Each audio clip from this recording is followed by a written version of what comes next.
चलो त्यारे आगळ समझीए विगतवार अने डिटेलिंगनी अंदर।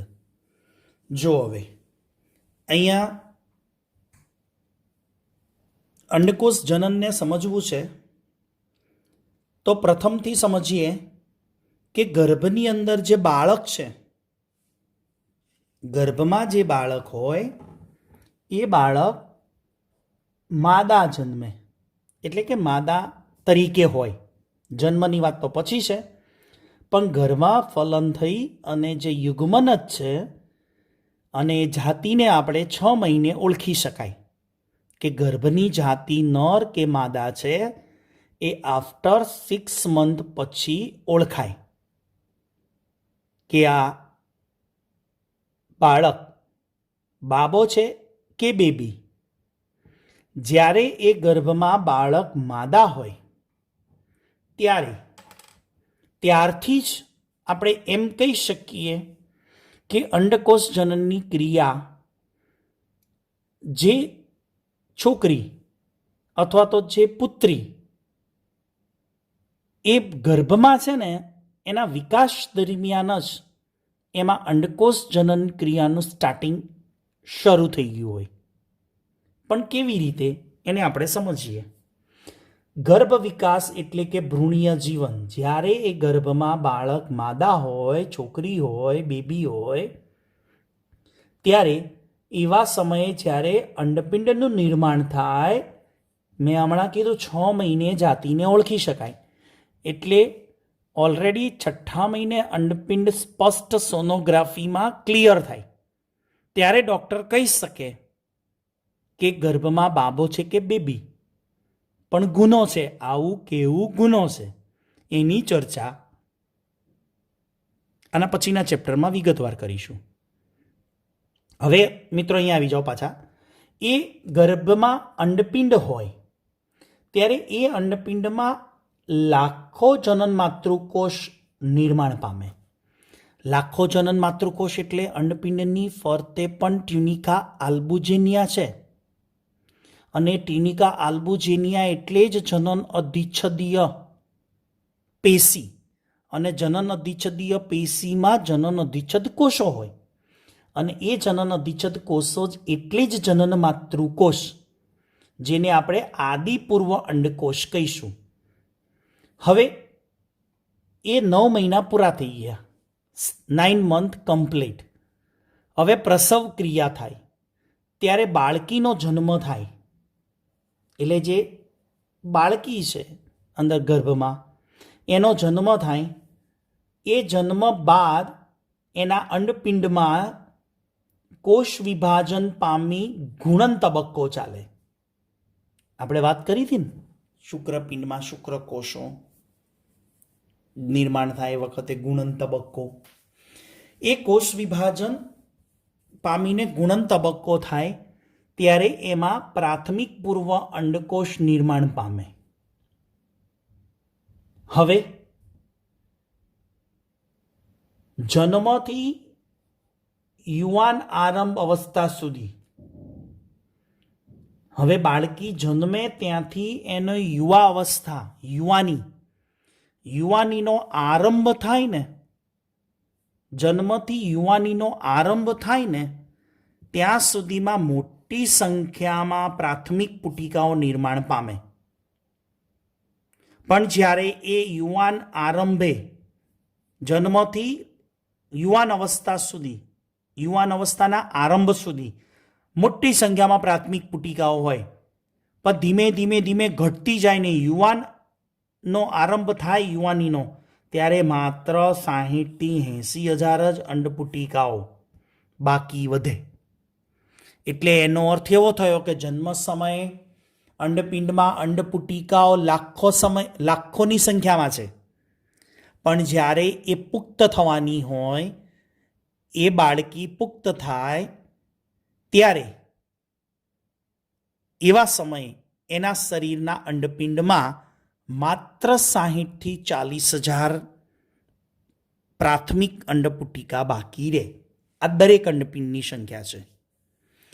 हवे आगळ जोईए आ प्राथमिक पुटिका जे हमणां समझायुं ने कि 1 થી 28 दिवसनुं चक्र જ્યારે એ પુટિકાઓનું નિર્માણ કરશે, એક સિમ્પલ ભાષામાં વિદ્યાર્થીઓ તમને સમજાવો કે ઘરની અંદર કોઈ છોકરી હોય અથવા તો આપણી બહેન હોય અથવા એક માતાની દીકરી હોય, ત્યારે ધીમે ધીમે એ પોતે વૃદ્ધિ અને વિકાસ થઈ એ પુત્ર હોય કે પુત્રી હોય, એનો ધીરે ધીરે શરીરનો વિકાસ થાય ને, ત્યારે દીકરી માટે એવું કહેવાય છે, પુત્રી માટે એવું બોલાય છે, જનરલી જાણતા હશો શબ્દ કે માતા ઘણીવારે કહે કે માસિક ધર્મમાં દીકરી આવી ગઈ, એટલે કે માસિક ધર્મ ચાલુ થઈ ગયું. ત્યારે એમ સમજવું કે યુવાની અવસ્થાનો આરંભ, ત્યારે એ વખતે પ્રાથમિક પુટિકાઓનું નિર્માણ શરૂ થઈ ગયું કહેવાય. દ્વિતીય પુટિકા એટલે કે અંડપિંડ ચક્રનો પ્રારંભ થઈ ગયો કહેવાય. જે આપણે બોલીએ છીએ ને 1 થી 28 દિવસનું ચક્ર, એ જ્યારે શરૂ થાય ને ત્યારે એમ સમજવું જે માસિક ચક્રનો સ્ત્રાવ પ્રથમવાર થયો હોય ને એ સમય એવો કહેવાય કે અંડપિંડ ચક્રની શરૂઆત કહેવાય. હવે એ જ અંડપિંડ ચક્રને આપણે અહીંયા ક્લિયરલી સમજવું છે. તો એની અંદર હમણાં આકૃતિ દ્વારા સમજ્યા કે 1 થી 28 દિવસનું જે ચક્ર છે એની અંદર પુટિકાઓનો તબક્કો જોઈ ગયા. 1 થી 13 દિવસ એમાં જે પહેલી નિર્માણ થઈ એ પ્રાથમિક પુટિકા. એ પ્રાથમિક પુટિકા કેવી છે આકૃતિમાં સમજો કે આ ભવિષ્યમાં સર્જનારો પ્રાથમિક પૂર્વ અંડકોષ છે અને એની આજુબાજુ એક ગ્રંથીય કોષોનું આવરણ છે. તો પ્રાથમિક પુટિકા કેવી છે કે એની અંદર પ્રાથમિક પૂર્વ અંડકોષ છે. આ પ્રાથમિક પૂર્વ અંડકોષ છે અને એની ફરતે એક ગ્રંથીય કોષોના આવરણ આવેલું છે. આવી જે રચના બને એને પ્રાથમિક પુટિકા કહેવાય. નેક્સ્ટ, દ્વિતીય પુટિકા કેવી હશે? તો દ્વિતીય પુટિકા પ્રાથમિક પુટિકામાંથી જ રૂપાંતર પામે. પ્રાથમિકમાંથી દ્વિતીય, દ્વિતીયમાંથી તૃતીય, તૃતીયમાંથી ગ્રાફ્યન. સમજો શબ્દો. પ્રાથમિક પુટિકામાંથી દ્વિતીય પુટિકા, દ્વિતીય પુટિકામાંથી તૃતીય પુટિકા અને તૃતીય પુટિકામાંથી ગ્રાફ્યન પુટિકામાં નિર્માણ પામે. તો આપણે પ્રાથમિક પુટિકા જોઈ ગયા. હવે દ્વિતીય પુટિકા. દ્વિતીય પુટિકા પ્રાથમિક પુટિકા જેવી જ લાગે છે. જો એની અંદર પ્રાથમિક પૂર્વ અંડકોષ જ છે અને એની આજુબાજુનું સ્તર જો પ્રાથમિક કરતાં થોડું વધારે જાડું બની ગયું. એટલે કે કોષીય આવરણ પ્રાથમિક પુટિકાની ફરતે આવરણ વધુ જાડું બને, વધુ ગ્રંથિમય બને અને એમાં પ્રાથમિક પૂર્વ અંડકોષ જેમાં રંગસૂત્રની સંખ્યા 46 જ હોય, 2n. ઓકે. હવે એ જે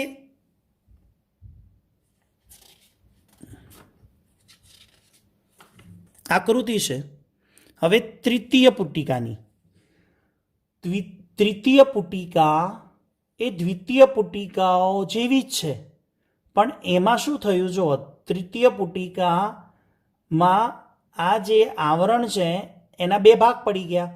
એક બાહ્ય આવરણ બહારની બાજુ અને અંદરની બાજુના આવરણને અંત આવરણ કહેવાય. હવે એ બહારનું આવરણ અને અંત આવરણ એની અંદર પ્રાથમિક પૂર્વ અંડકોષ છે અને એ પ્રાથમિક પૂર્વ અંડકોષ અને આજુબાજુ જે ખાલી જગ્યા છે એમાં શું ભરાયેલું છે? પ્રવાહી. એટલે તૃતીય પુટિકાની રચનામાં શું હોય કે આ જાડું સ્તર છે દ્વિતીય પુટિકાનું, એના બે લેયર બની જાય. બહારની બાજુનું લેયર બાહ્ય આવરણ અને અંદરનું લેયર અંત આવરણ. અંદર પ્રાથમિક પૂર્વ અંડકોષ અને આજુબાજુ શું આવેલું છે? પ્રવાહી. તો આવી પ્રવાહી ભરેલી ગુહા, જેને આપણે એન્ટ્રમ કહીશું, એવી જે રચના બને એને તૃતીય પુટિકા કહીશું. ખ્યાલ આવે છે ને મિત્રો? પહેલાં પ્રાથમિક પુટિકા હતી, એમાંથી ટ્રાન્સફર થઈ દ્વિતીય પુટિકા, એમાંથી રૂપાંતર થઈ તૃતીય પુટિકા. આ પ્રાથમિક પુટિકા, દ્વિતીય પુટિકા અને તૃતીય પુટિકા જે બને એમાં રહેલા પ્રાથમિક પૂર્વ અંડકોષમાં રંગસૂત્રોની સંખ્યા 2n જ હોય. એટલે મિત્રો સમજો, અંડપિંડ, અંડપિંડમાં અંડપુટિકા અને અંડપુટિકામાં શું હોય? અંડકોષ. ઓકે, આગળ. હવે એ દ્વિતીય પુટિકાની અંદર જે પ્રાથમિક પૂર્વ અંડકોષ છે એનું અર્ધીકરણ તબક્કો પહેલો થાય. હવે મિત્રો, અર્ધીકરણ થાય એટલે રંગસૂત્રની સંખ્યા કેટલી થઈ જાય? 46 હોય તો 23. તો એ જે પ્રાથમિક પૂર્વ અંડકોષ છે એનું અર્ધીકરણનો પહેલો તબક્કો થાય ત્યારે અંદર જે પ્રાથમિક પૂર્વ અંડકોષ હતો એનો એક કોષ બને, શું બને? દ્વિતીય પૂર્વ અંડકોષ. અને જે બીજો સેલ બને, બીજો કોષ બને એને પ્રથમ ધ્રુવકાય કહીશું. હવે આને આપણે બોલીએ પ્રાથમિક પૂર્વ અંડકોષ. અને એનું અર્ધીકરણ થાય એટલે એક મોટા કદનો કોષ બને જેને દ્વિતીય પૂર્વ અંડકોષ કહેવાય, અને એક નાના કદનો કોષ બને જેને કહેવાય પ્રથમ ધ્રુવકાય. તો અર્ધીકરણ પહેલું થયું, અર્ધીકરણ તબક્કો 1 થયો. અર્ધીકરણ તબક્કો પહેલો થાય ને એમાં જે મોટા કદનો કોષ બને એ દ્વિતીય પૂર્વ અંડકોષ અને નાના કદનો બને એને પ્રથમ ધ્રુવકાય કહેવાય. તો આ થયો લ્યુટિયલ તબક્કો. શું થયો? સોરી મિત્રો, આ થયો 1 થી 13 દિવસનો પુટકીય તબક્કો. હવે પુટકીય તબક્કો પૂરો થાય એટલે શું થાય? આગળ તૃતીય પુટિકામાંથી ગ્રાફિયન પુટિકાની તૈયારીઓ થઈ ગઈ. હવે એ તૃતીય પુટિકામાંથી ગ્રાફિયન પુટિકા, પુખ્ત પુટિકા, જે હવે આપણે બોલીશું પુટકીય તબક્કાનો એન્ડ આવ્યો. ગ્રાફિયન પુટિકાનું નિર્માણ એટલે પુટકીય તબક્કાનો અંત. ઓકે, હવે જો ગ્રાફિયન પુટિકાનું નિર્માણ, તૃતીય પુટિકામાંથી ગ્રાફિયન પુટિકા નિર્માણ પામે. ગ્રાફિયન હવે લગભગ ગ્રાફિયન પુટિકા બનીને એટલે લગભગ હવે આપણે પુટકીય તબક્કાના અંત સુધીમાં આવી જઈશું. આગળ ગ્રાફિયન પુટિકામાંથી, તૃતીય પુટિકામાંથી ગ્રાફિયન પુટિકા નિર્માણ પામે. એમાં સેમ જ છે, દ્વિતીય પૂર્વ અંડકોષ, ઝોના પ્લેસિડા. એટલે કે આ દ્વિતીય પૂર્વ અંડકોષની ફરતે એક જાડું સ્તરીય આવરણ બને, જેલી જેવું. એ જેલી જેવું જે આવરણ બને કોની ફરતે? દ્વિતીય પૂર્વ અંડકોષની ફરતે. એને કહેવાય ઝોના પ્લેસ્યુડા. ઓકે, આ ગ્રાફિયન પુટિકા. એ ગ્રાફિયન પુટિકા અને પછી અંદર તો પ્રવાહી તો હોય જ. હવે ધીમે ધીમે આ પ્રવાહીનું કદ વધે. પ્રવાહીનું કદ વધે ને એટલે ગ્રાફિયન પુટિકાનું કદ વધે. એટલે ગ્રાફિયન પુટિકાનું કદ બેહદ વધે, એટલે જરૂર કરતાં વધારે વધી જાય. એટલે ગ્રાફિયન પુટિકા વધવાની સાથે અંડપિંડની દિવાલ ઉપસી આવે. હવે અંડપિંડની દિવાલ ઉપસી આવે અને ગ્રાફિયન પુટિકા હજુ ધીમે ધીમે વધે છે, અને એક સમય એવો આવશે કે ગ્રાફિયન પુટિકા ફાટે. અને ગ્રાફિયન પુટિકા ફાટે એટલે શું થાય? આગળની આકૃતિ ક્યાં ગઈ? પ્રાથમિક પુટિકા, દ્વિતીય પુટિકા, તૃતીય પુટિકા. તૃતીય પુટિકાની અંદર આ દ્વિતીય પૂર્વ અંડકોષ, એની ફરતે શું આવેલું? ઝોના પ્લેસ્યુડા. પછી આ જ દ્વિતીય પુટિકા, તૃતીય પુટિકા, ગ્રાફિયન પુટિકા. ગ્રાફિયન પુટિકાનું કદ એટલું બધું બેહદ વધી જાય ને જરૂર કરતાં, તો અંડપિંડની દિવાલ ઉપસી આવે અને પછી 14મો દિવસ આવી ગયો હોય ત્યાં સુધીમાં એટલે એ ગ્રાફ્યન પુટિકા ફાટે અને ગ્રાફ્યન પુટિકા ફાટે એટલે દ્વિતીય પૂર્વ અંડકોષ અંદરથી મુક્ત થાય અને દ્વિતીય પૂર્વ અંડકોષ મુક્ત થાય એ દિવસ કયો હોય? 14મો દિવસ. અને 14મા દિવસે આ અંડપાત ક્રિયા થાય. અંડપાત ક્રિયા એટલે આ ગ્રાફ્યન પુટિકામાંથી દ્વિતીય પૂર્વ અંડકોષ મુક્ત થવાની ક્રિયાને અંડપાત ક્રિયા કહેવાય. તો ક્યાં સુધી પહોંચ્યા આપણે? 14 દિવસ સુધી. હવે આગળ લ્યુટિયલ તબક્કાની વાત કરીશું. હવે મિત્રો, લ્યુટિયલ તબક્કાની વાત એવી છે કે શુક્રકોષની હાજરી ગેરહાજરીનો પ્રશ્ન છે, એના ઉપર લ્યુટિયલ તબક્કો નિર્ભર છે. કોની? શુક્રકોષની હાજરી ગેરહાજરી. અને અંડપિંડ ચક્ર છે ને, એના પણ 3 તબક્કા છે. એક ગુણન, 2 વૃદ્ધિ અને 3 પરિપક્વન. શું બોલું છું? શુક્રકોષ જનનની જેમ જ કેટલા તબક્કા? ગુણન, વૃદ્ધિ અને પરિપક્વન. પણ અહીંયા યાદ રાખવાનું, પરિપક્વન તબક્કો શુક્રકોષ જનનથી જુદા પ્રકારનો છે. પરિપક્વન તબક્કો શુક્રકોષ જનનથી જુદા પ્રકારનો છે. કઈ રીતે? એને સમજીએ. હવે જો શુક્રકોષની હાજરી હોય તો શું થાય? પરિપક્વનમાં. અને શુક્રકોષની ગેરહાજરી હોય તો પરિપક્વન તબક્કો કોના ઉપર નિર્ભર છે? અંડકોષ જનનમાં પરિપક્વન તબક્કો કોના ઉપર નિર્ભર કહેવાય? શુક્રકોષની હાજરી અને ગેરહાજરી. તો થયું ને, શુક્રકોષથી અલગ પ્રકારનું પરિપક્વન છે, અહીંયા જુદા પ્રકારનું. હવે જો શુક્રકોષની હાજરી હોય તો અંડકોષ જનન પૂર્ણ થાય, એટલે કે પરિપક્વન પૂર્ણ થાય. પરિપક્વન તબક્કો ત્રીજા પ્રકારનો તબક્કો શુક્રકોષની હાજરી હોય તો પરિપક્વન તબક્કો પૂર્ણ થાય અને અંડકોષ જનન કમ્પ્લીટ થાય. પણ ગેરહાજર હોય તો 2 અલગ અલગ વસ્તુની આપણે વાત કરીએ. પહેલાં હાજરીથી શું થાય અને ગેરહાજરીથી શું થાય. તો હું તમને પહેલાં ગેરહાજરીવાળી વાત સમજાવું. ઓકે. અંડકોષ જનન ક્રિયા અપૂર્ણ રહે જો શુક્રકોષની ગેરહાજરી હોય તો. એટલે એનો અર્થ એવો સમજવાનો કે માદા યોનિમાં શુક્રકોષ પ્રવેશતા નથી, માદા યોનિમાં વીર્ય ત્યાગ થતો નથી. એટલે માદા યોનિમાં શુક્રકોષની ગેરહાજરી હોય એટલે અંડકોષ જનન ક્રિયા અધૂરી રહે. કેમ?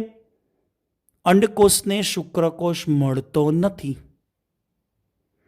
અંડકોષને શુક્રકોષ મળતો નથી એટલે અંડકોષ જનનનું પરિપક્વન અધૂરું રહી જાય. અને જો શુક્રકોષ મળી જાય તો અંડકોષ જનન પરિપક્વન પૂર્ણ થાય. હવે એ અંડકોષ જનન ક્રિયા અધૂરી રહી જાય અને જે દ્વિતીય પૂર્વ અંડકોષ છે એ અંડકોષ કેવો રહી જાય? અફલિત. કેવો રહી જાય? અફલિત. અને બીજું આ પ્રથમ ધ્રુવકાય હતું એ એમને એમ રહે, એનો નાશ થઈ જાય. એટલે અંડકોષ અફલિત રહી ગયો. બરાબર એવા સમયે ગર્ભાશયનું જે એન્ડોમેટ્રિયમ છે ને એ વિકસે. જ્યારે મિત્રો યાદ રાખજો, થોડુંક ટિપિકલ બનશે તમારા માટે સમજવું. અંડપિંડ ચક્ર ચાલે છે ને એની જોડે ગર્ભાશય ચક્ર પણ ચાલે. હવે તમે કહેશો આ નવું શું આવ્યું? નવું નથી. અંડપિંડમાંથી અંડપુટિકા અને અંડપુટિકામાંથી અંડકોષ બને ને, એવા સમયે જ્યારે જો ફલન થાય, શુક્રકોષ અને અંડકોષનું ફલન થાય, ગર્ભ બને, તો ગર્ભને પોષણ આપનારી રચના કઈ? ગર્ભાશય. તો ગર્ભાશયની દિવાલ તૈયારીઓ શરૂ કરી દે. એ તો એમ જ સમજે છે કે ફલન થશે તો ગર્ભ આવશે તો એનું સ્થાપન કરીશું અને એને પોષણ આપીશું. અને સ્થાપન કરવાનું અને પોષણ આપવાનું કાર્ય કોનું છે? ગર્ભાશય. અને ગર્ભાશયની દિવાલ અંતસ્તર એન્ડોમેટ્રિયમ. પણ થાય છે શું મિત્રો? શુક્રકોષની ગેરહાજરી છે. એટલે ગર્ભાશયની દિવાલ એન્ડોમેટ્રિયમ, જેને અંતસ્તર કહીશું, એ માંસલ પુષ્કળ રુધિર કેશિકાવાળું બન્યું હતું. શાના માટે બનેલું? ગર્ભને પોષણ આપવા માટે. ગર્ભને પોષણ આપવા માટે ગર્ભાશયની દિવાલનું એન્ડોમેટ્રિયમ માંસલ અને પુષ્કળ રુધિર કેશિકાવાળું બનેલું, જેથી ગર્ભને પોષણ મળે. પણ શુક્રકોષની ગેરહાજરી છે એટલે એન્ડોમેટ્રિયમ તૂટી જશે. ગર્ભાશયનું એન્ડોમેટ્રિયમ ક્રેક થાય, તૂટે, એના ટુકડા થાય એન્ડોમેટ્રિયમના. સ્વાભાવિક છે આ ક્રિયા. એ એન્ડોમેટ્રિયમના જે ટુકડા થાય એટલે સમજો વિદ્યાર્થી મિત્રો, અંદર રહેલી રુધિરવાહિનીઓ પણ તૂટે. દિવાલ છે ને, અંતસ્તર છે, એ તૂટે, ક્રેક થાય એટલે અંદરની રુધિરવાહિનીઓ પણ તૂટે. રુધિરવાહિની તૂટે એટલે રુધિર બહાર આવે. એન્ડોમેટ્રિયમના ટુકડા હોય તો ગર્ભાશયના પોલાણમાં શું એકઠું થાય? એન્ડોમેટ્રિયમના ટુકડા, થોડાક પ્રમાણમાં રુધિર, એવરેજ 5 ml જેટલું, અને અફલિત અંડકોષ. અફલિત અંડકોષ, એન્ડોમેટ્રિયમના ટુકડા અને રુધિર વત્તા રુધિર પ્રવાહ, રુધિર સ્ત્રાવ. આ બધું જે મિશ્રણ છે ને, એ મિશ્રણને માસિક કહેવાય. શું બોલાય? માસિક.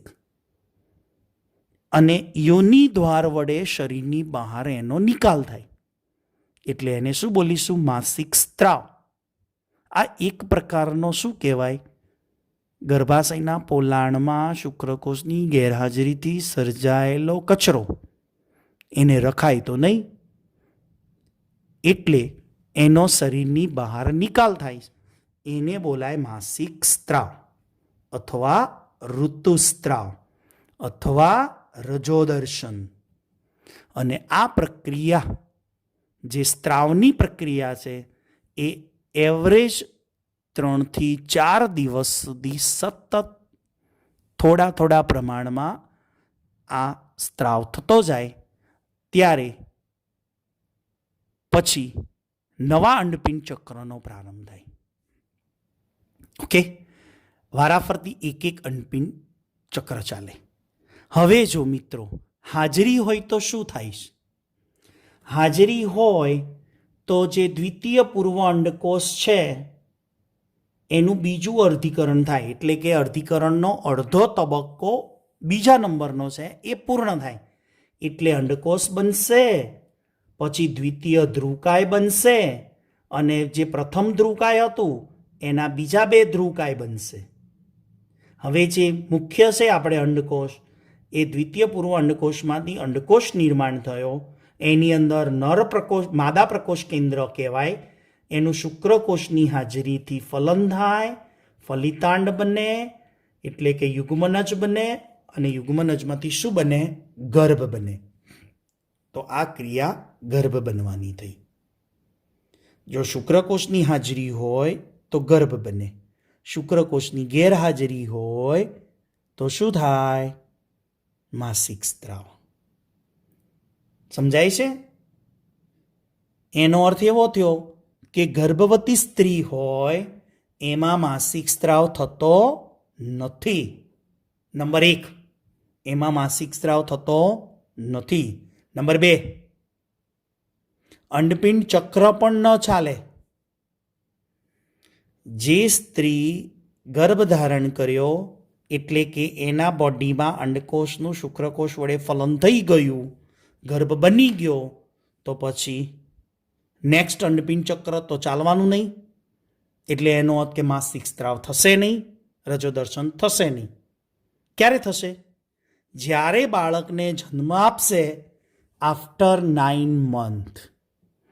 આફ્ટર 9 મંથ એટલે 9 મહિના સુધી માસિક સ્ત્રાવ થતો નથી. બાળકના જન્મ પછી જ માસિક સ્ત્રાવ શરૂ થાય, એટલે કે 9 મહિના પછી બીજા અંડપિંડ ચક્રનો પ્રારંભ થાય. ક્યારે? ભૂલ ન થાય, ફલન થાય તો. અને ફલન ન થાય તો દર મહિને વારાફરતી અંડપિંડ ચક્ર જોવા મળે. ક્લિયર?